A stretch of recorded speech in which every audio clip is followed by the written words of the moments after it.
I stared at the elegantly set dinner table, watching steam rise from the perfectly arranged Sunday roast.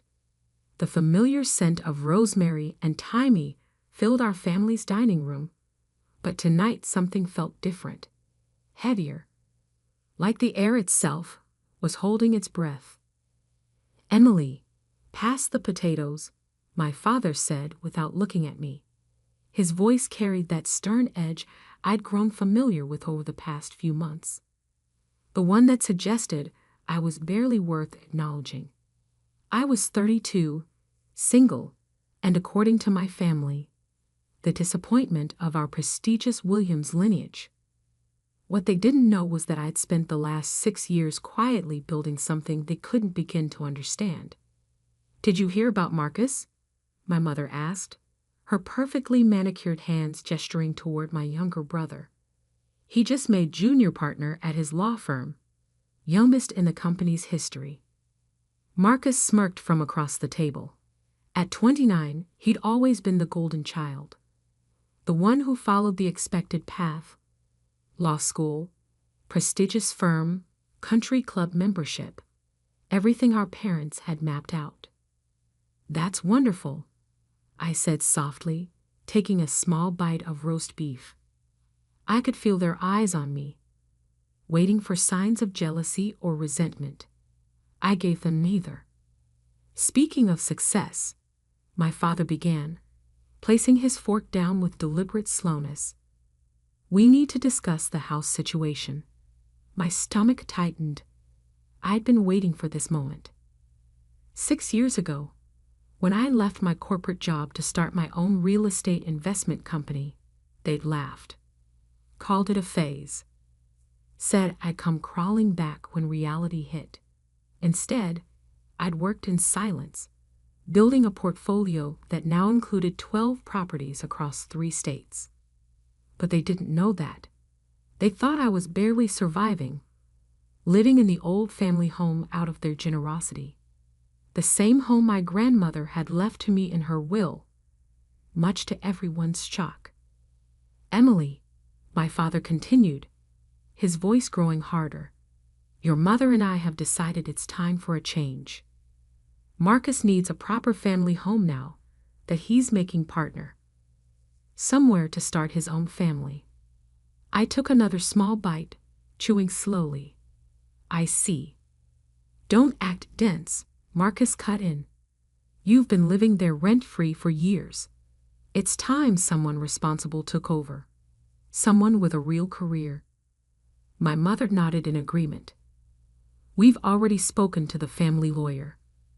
The house should have gone to your father anyway. Your grandmother wasn't thinking clearly when she made that will." The insult to my grandmother's memory stung more than their dismissal of me. She'd been the only one who saw me clearly, who understood why I spent weekends studying real estate markets instead of attending society functions. "So," my father said, reaching into his jacket pocket and pulling out a document, "we need you to sign this. It transfers ownership back to the family trust, where it belongs." I glanced at the paper but didn't reach for it. "And if I don't?" Marcus laughed sharply. "Come on, Em. You can barely afford groceries. How long do you think you can keep up the property taxes? The maintenance? The mortgage payments?" If they'd bothered to check, they'd have known the mortgage was paid off 3 years ago. By me. But they never checked. Never asked. Never saw past their own assumptions. "We're being generous," my mother added. "We'll give you 3 months to find a new place. Maybe that little apartment complex on the east side, the one where your cleaning lady lives." The contempt in her voice made my teaspoon clink against china as I set it down. They'd never approved of Maria, who'd not only cleaned our family home for 20 years, but had become my first business partner, helping me identify undervalued properties in up-and-coming neighborhoods. "The house belongs to me," I said quietly, "legally and morally." My father's face darkened. "Then you leave us no choice." He stood up, his imposing frame casting a shadow across the table. "Leave your keys and get out. This house belongs to the family now. We'll handle this through our lawyers." I looked at each of them in turn. My father, rigid with authority he'd assumed was absolute. My mother, lips pursed in disapproval she'd perfected over years. Marcus, practically glowing with anticipated victory. Slowly, deliberately, I reached into my purse and pulled out my house keys. The same keys my grandmother had handed me on her deathbed, along with a whispered piece of advice. Sometimes silence is the best strategy. I placed them on the table with a soft clink. "Thank you for dinner," I said, standing up. "And for making this easier than I expected." "Easier?" Marcus scoffed. "You're being kicked out." I smiled faintly. "We'll see." As I walked to the door, my father called out, "Don't bother trying to fight this, Emily. You can't afford the legal fees, and no bank will help you." I paused at the threshold, thinking about the documents waiting in my office, about the carefully orchestrated plan I'd set in motion the moment I heard whispers of their scheme 3 months ago. "Good night," I said softly, and closed the door behind me. In my car, I pulled out my phone and sent a single text to my lawyer. "It's time. Execute tomorrow morning." Then I drove home, my home, and prepared for what would happen when the mortgage company called them at 9 a.m. sharp with news that would shatter their carefully constructed reality. Because while they'd been busy underestimating me, I'd been busy building an empire. And tomorrow, they'd learn exactly what their disappointment of a daughter had become.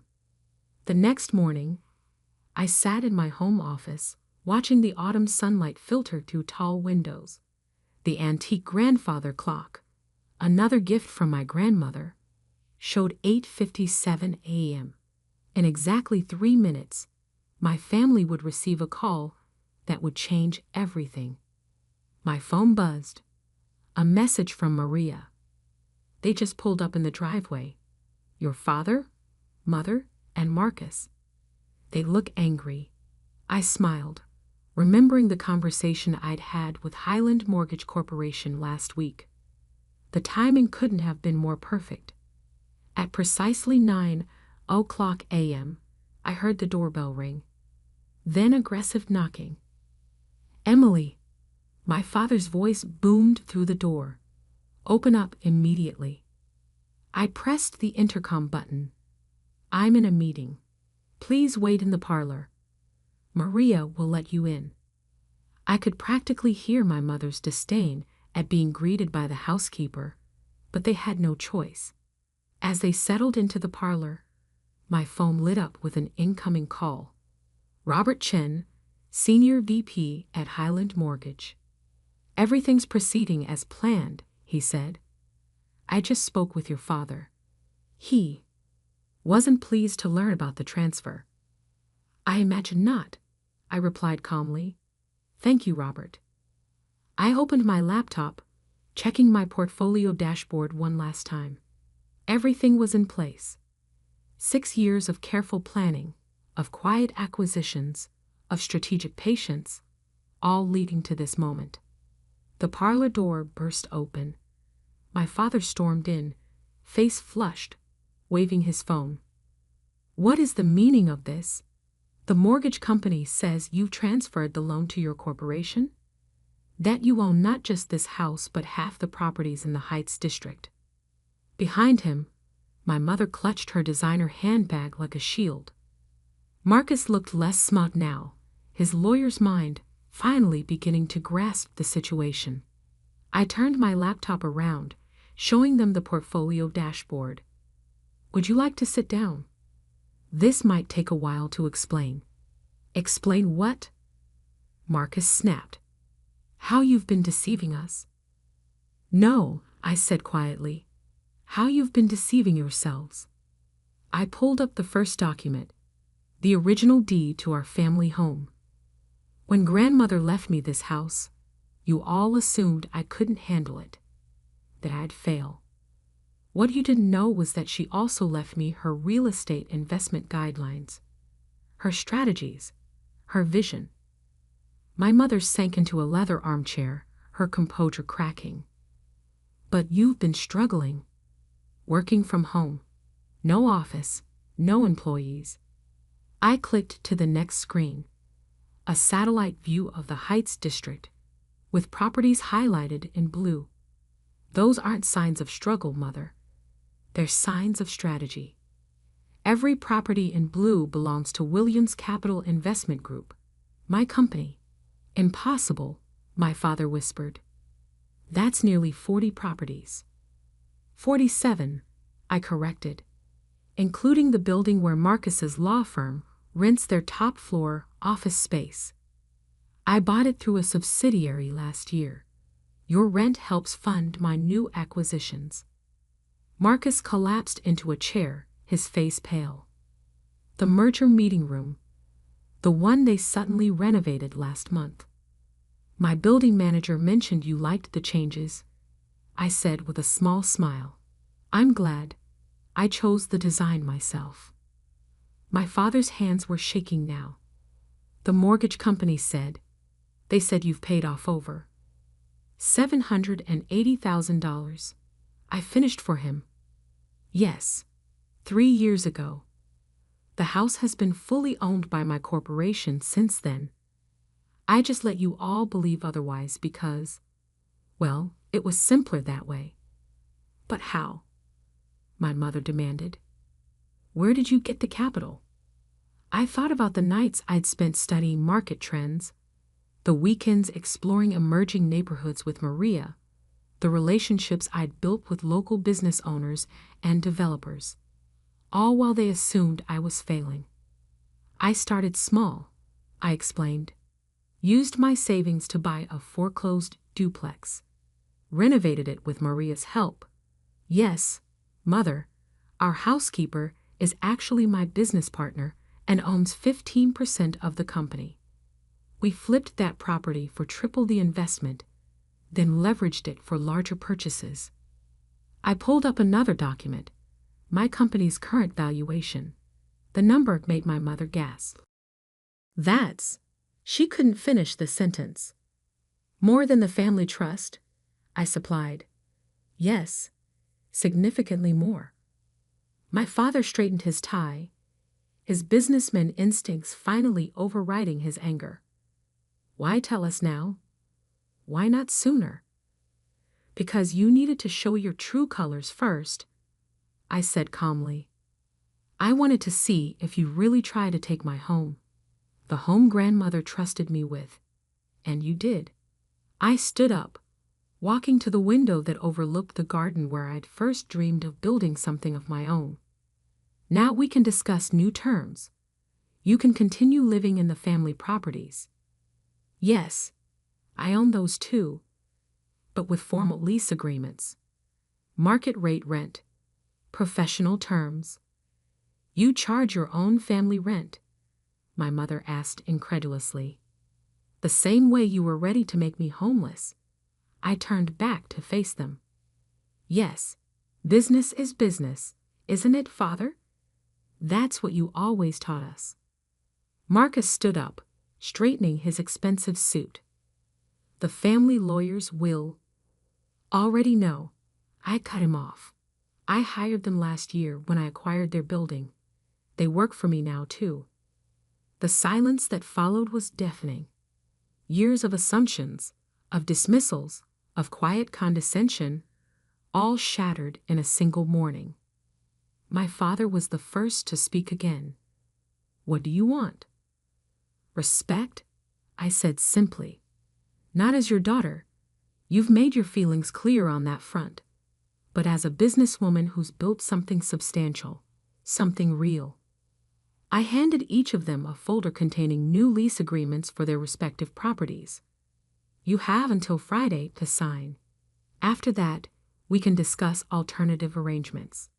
And if we refuse, Marcus challenged, though his voice lacked its usual confidence. I smiled, remembering my grandmother's words about silence and strategy. Then I'll have to give my other tenants first right of refusal on those properties. I believe your law firm's competitors have been quite interested in that top-floor office space. As they left my office, folders clutched in shaking hands, I heard my mother whisper to my father, "Did you know? All this time, did you have any idea?" "No," he replied, sounding older than I'd ever heard him. "We never really looked." I sat back down at my desk, letting out a long breath. Maria appeared with a cup of tea, her special blend that had gotten me through countless late nights of planning. "They finally see you," she said, placing the cup beside me. I nodded, thinking about the long journey from that first small duplex to now. "They see the power," I corrected. "They don't see me yet, but maybe now they'll start looking." My phone buzzed with messages from other property owners in the Heights, eager to discuss acquisitions. The empire I'd built quietly was about to become very visible. But first, I had a company to run, tenants to meet, and a grandmother's legacy to honor. The family drama could wait. After all, I had all the time in the world now, and all the power too. 1 month after the confrontation in my office, I stood at the window of my newly opened headquarters in downtown Chicago. The entire top floor of the Morrison Building, another recent acquisition, offered a panoramic view of the city I'd slowly been reshaping. My phone buzzed. A text from Marcus. "Can we talk? Alone?" In the weeks since the revelation, my family had processed things differently. Mother had taken to calling daily, oscillating between apologetic reminiscence and thinly veiled attempts to understand my sudden success. Father had retreated into stoic silence, signing the lease agreements without comment. But Marcus had been suspiciously quiet. "Come by the office at 2, I texted back. Sarah, my executive assistant, appeared at my door. "The Henderson Group is here for the merger discussion." I nodded, straightening my blazer. "Send them in." The meeting went smoothly. They'd been trying to acquire one of my smaller properties for months. Now they were selling their entire portfolio to me instead. Funny how quickly things change when people realize who really holds the power. At precisely 2 p.m., Marcus arrived. He looked different. Less polished, more human somehow. The swagger was gone. "Nice office," he said, glancing around. "Better than my firm's." "Your firm's lease is up for renewal next month," I replied, gesturing for him to sit. "We should discuss that too." He sank into the chair across from my desk. "That's partly why I'm here. They're making cuts. The merger fell through after the clients learned about the ownership changes." I studied him carefully. And I'm being let go," he admitted. "Apparently, having your landlord as an estranged sister isn't great for business." I leaned back, letting the information settle. "What do you want, Marcus?" He ran a hand through his hair, a nervous gesture I remembered from childhood. "Understanding, I guess. How did you do it? All of it? Right under our noses?" I thought about all the family dinners I'd sat through, listening to them praise his accomplishments while dismissing mine. All the hints I'd dropped that they'd ignored. "I learned from grandmother," I said finally. "Not just about real estate, but about patience. About letting people underestimate you while you build something undeniable.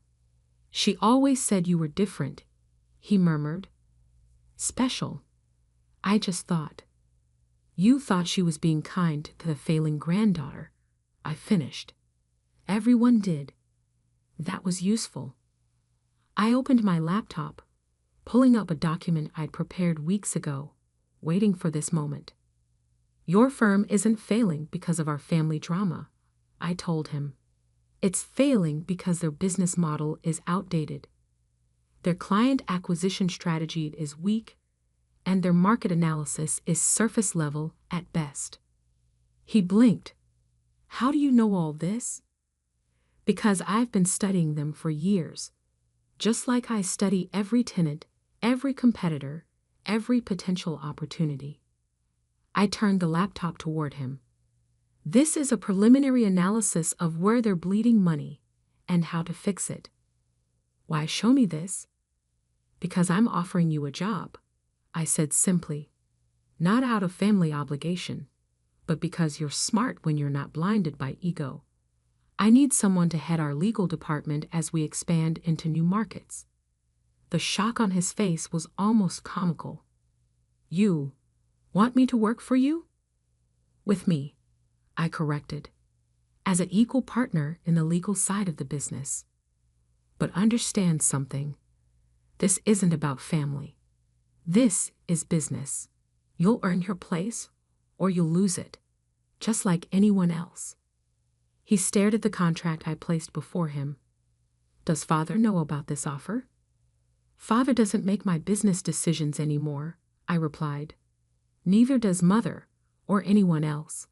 That's the first lesson you'll need to learn if you accept. Marcus picked up the contract, reading it carefully. His lawyer's instincts hadn't completely abandoned him. The salary is less than I make now, he noted. The base salary is, I agreed. But the equity compensation is significantly higher. Another lesson. Build ownership, not just income. A small smile tugged at his lips. Grandmother taught you that too. Among other things. I stood, walking to the window again. She taught me that real power isn't in what you show people. It's in what you build while they're not looking. He signed the contract without further negotiation, another first. As he left my office, he paused at the door. I'm sorry, Emily, for everything. I know, I said quietly. Now prove it by helping me build something even bigger. That evening, I visited grandmother's grave, placing fresh flowers beside her headstone. The autumn wind rustled through nearby trees as I sat on the small bench we'd often shared. You were right, I said softly. About everything. About letting them think what they wanted while I built what I needed. About patience being more powerful than pride. I told her about Marcus, about the expansion plans, about the empire that had grown from her initial lessons. I like to think she would have been proud, not just of the success, but of how I'd achieved it. My phone buzzed again. Mother, asking about Sunday dinner. This time, she suggested having it at my house. A small acknowledgement of the new reality. I texted back a simple yes. Let them come. Let them sit at my table, in my home, in my success. Let them finally see what had been there all along. A woman who turned their underestimation into an empire. Because sometimes the quietest person in the room is the one you should watch most carefully. Sometimes the child they dismiss becomes the force they can't ignore. And sometimes, just sometimes, silence isn't surrender, it's strategy. I looked up at the darkening sky, feeling the weight of everything I'd built, everything I'd become. Thank you, grandmother, I whispered, for teaching me the power of being underestimated. Then I walked back to my car, ready to continue building, growing, leading. Not for them anymore, never again for them, but for myself, and for every other person who's been told they're not enough. Because I wasn't just Emily anymore. I was the CEO of a real estate empire, the owner of half the city's prime properties, and living proof that sometimes the best revenge isn't in what you say. It's in what you build while they're not looking.